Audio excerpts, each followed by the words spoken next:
आज की इस वीडियो में हम बात करेंगे जस्ट इन टाइम की कि JIT या जस्ट इन टाइम क्या है, ऑर्गेनाइजेशन में इसका कंसेप्ट क्यों इस्तेमाल किया जाता है और किस तरह से किया जाता है।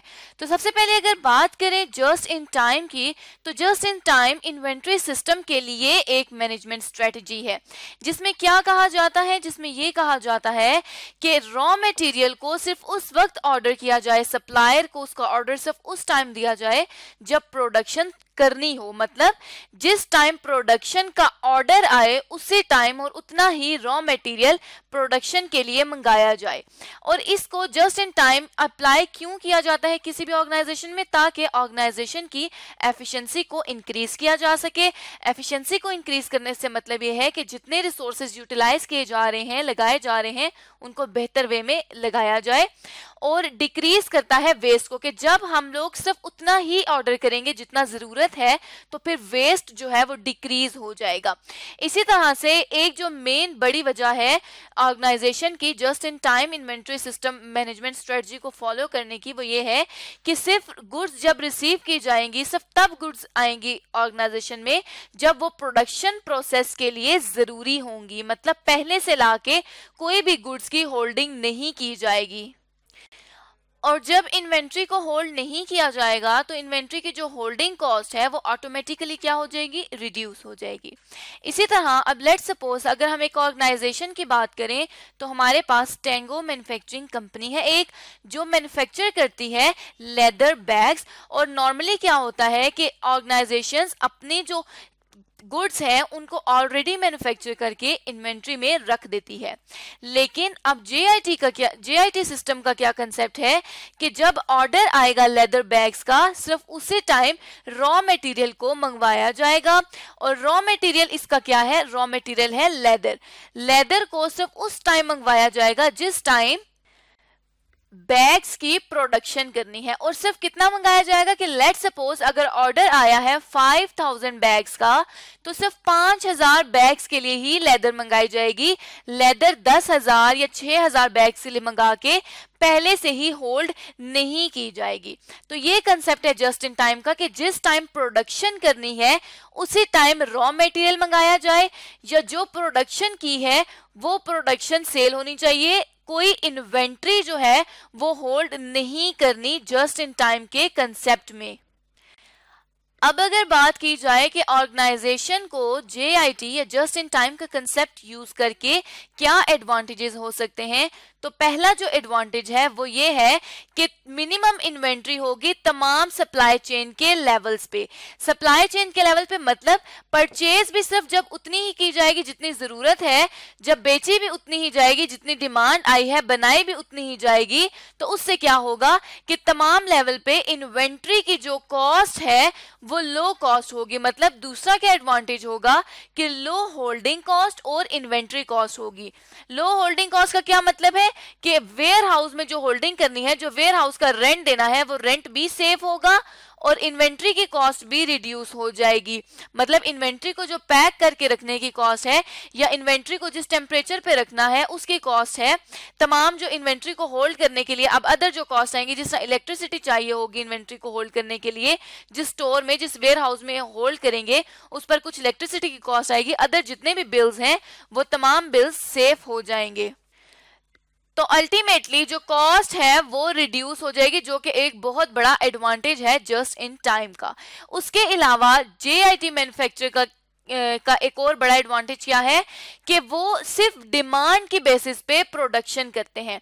और जब वो सिर्फ डिमांड की बेसिस पे प्रोडक्शन करते हैं तो ना और जो चीजें हैं, जो गुड्स हैं वो एक्सपायर होंगी और ना वो गुड्स वेस्ट होंगी। तो इसके थ्रू क्या हो जाएगा कि ये वेस्टेज का भी जो अमल है उसको भी स्टॉप करेगा। वेस्टिंग रिड्यूस हो जाएगी और वेस्टिंग आहिस्ता आहिस्ता खत्म हो जाएगी जब इन्वेंट्री सिर्फ उतनी होल्ड की जाएगी जितनी जरूरत है। उसके अलावा ऑर्गेनाइजेशन क्या करती है, जस्ट इन टाइम के थ्रू फोकस करती है क्वालिटी ऑफ गुड्स पे। जब उसने होल्ड नहीं करनी इन्वेंट्री, जब इन्वेंट्री की कॉस्ट लो हो जाएगी तो वही कॉस्ट वो क्वालिटी पे लगा के क्वालिटी को फोकस करके क्वालिटी को बेहतर कर सकता है। इससे जब फाइनल प्रोडक्ट की क्वालिटी बेहतर होगी तो ऑटोमेटिकली कंपनी की रेपुटेशन और कंपनी की भी जो प्रोसेसेस की क्वालिटी है वो भी बेहतर हो जाएगी। जैसे किसी भी सिस्टम को इस्तेमाल करके उसके एडवांटेजेस होते हैं, उसी तरह किसी भी सिस्टम को इस्तेमाल करके उसके कुछ डिसएडवांटेजेस भी होते हैं या उसके कुछ ड्रॉबैक्स भी होते हैं जिसकी वजह से वो सिस्टम वर्क नहीं करता। तो यहाँ पे जो जस्ट इन टाइम के डिसएडवांटेजेस हैं उनमें पहला ये डिसएडवांटेज है कि सडन जो हाई डिमांड आ जाती है मार्केट से वो ऑर्गेनाइजेशन मीट नहीं कर सकती। अब लेट्स सपोज कि यहाँ पर जो हमारी कंपनी है टेंगो मैन्युफैक्चरिंग कंपनी, वो अगर लेदर बैग्स, लेट सपोज कि उसने कभी भी 20,000 से ऊपर लेदर बैग्स का ऑर्डर नहीं लिया, वो 20,000 पे जस्ट इन टाइम का कंसेप्ट अप्लाई करती है, तो अचानक से जो मार्केट में डिमांड आ गई है वो आ गई है 1,00,000 बैग्स की। अब ये 1,00,000 बैग्स की जो डिमांड है वो जस्ट इन टाइम में मीट नहीं की जा सकती, क्योंकि हमने जिन सप्लायर से रॉ मटेरियल लेना है हो सकता है वो सप्लायर रॉ मटेरियल ना सप्लाई कर सके या अदर कोई भी रीजन हमारे पास हो सकती है। तो इस केस में जस्ट इन टाइम का जो कंसेप्ट है वो फेल हो जाता है। नेक्स्ट जो डिसएडवांटेज है वो ये है कि सप्लाई चेन के फेलियर की वजह से करके ह्यूज लॉस होता है। सप्लाई चेन के फेलियर से क्या मुराद है?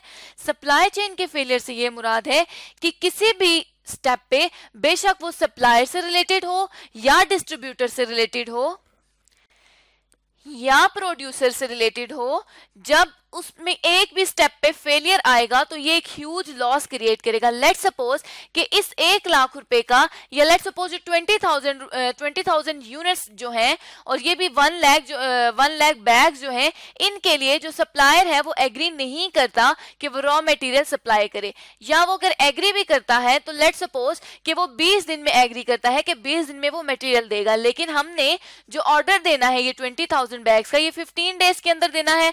तो अब क्या है, यहाँ पर एक क्लैश है कि जब सप्लायर ही नहीं एग्री कि वो हमें मटेरियल सप्लाई करे तो फिर ऑर्गेनाइजेशन को ये 20,000 बैग्स का एक ह्यूज लॉस होगा। या जो डिस्ट्रीब्यूटर है वो किसी वजह से डिलीवरी नहीं कर सकता, वो आगे चीजें नहीं पहुंचा सकता कस्टमर तक, तो फिर भी एक प्रॉब्लम क्रिएट हो जाएगी। या प्रोड्यूसर ने प्रोडक्शन प्रोसेस में कोई भी रुकावट आ गई है, उसकी वजह से करके भी जो डिले हो जाएगा वो जस्ट इन टाइम में ये एक खराबी पैदा करेगा। इस वजह से यहाँ पे भी ये भी एक डिसएडवांटेज है और यहाँ पे भी जो जस्ट इन टाइम का कंसेप्ट है वो फेल हो जाता है। लास्ट जो हमारे पास एक डिसएडवांटेज है वो ये है कि ये तब फेल हो सकता है जब सप्लायर आपकी रिक्वायरमेंट को ऑन टाइम फुलफिल ना करे। जिससे हमने यहाँ बात की कि सप्लायर ने 20 दिन में कहा है कि वो चीजें प्रोवाइड करेगा और हमें 15 दिन में चीजें चाहिए ऑर्गेनाइजेशन के लिए, तो फिर यहाँ पे क्या होगा कि यहाँ पे ऑर्गेनाइजेशन की जो रिक्वायरमेंट है वो टाइम पे फुलफिल नहीं हो रही, जो सप्लायर है वो फेल हो रहा है हमें सप्लाई करने से, सप्लायर इस काबिल नहीं है कि वो हमें चीजें सप्लाई कर सके। तो यहाँ पे भी जो जस्ट इन टाइम का कंसेप्ट है वो फेल हो जाएगा, क्योंकि जस्ट इन टाइम में जैसे ही डिमांड आती है साथ ही हमने उसकी प्रोडक्शन कर देनी होती है। तो अगर डिमांड के मुताबिक हमें इन्वेंट्री नहीं मिल रही, हमें रॉ मटेरियल नहीं मिल रहा, तो ये हमारे लिए एक प्रॉब्लम क्रिएट कर सकता है। तो इस तरह से आज की इस वीडियो में हमने सीखा कि जस्ट इन टाइम क्या है, ऑर्गेनाइजेशन में जस्ट इन टाइम का कंसेप्ट क्यों और किस तरह से उसको इस्तेमाल करके ऑर्गेनाइजेशन को क्या एडवांटेजेस और डिसएडवांटेजेस होते हैं।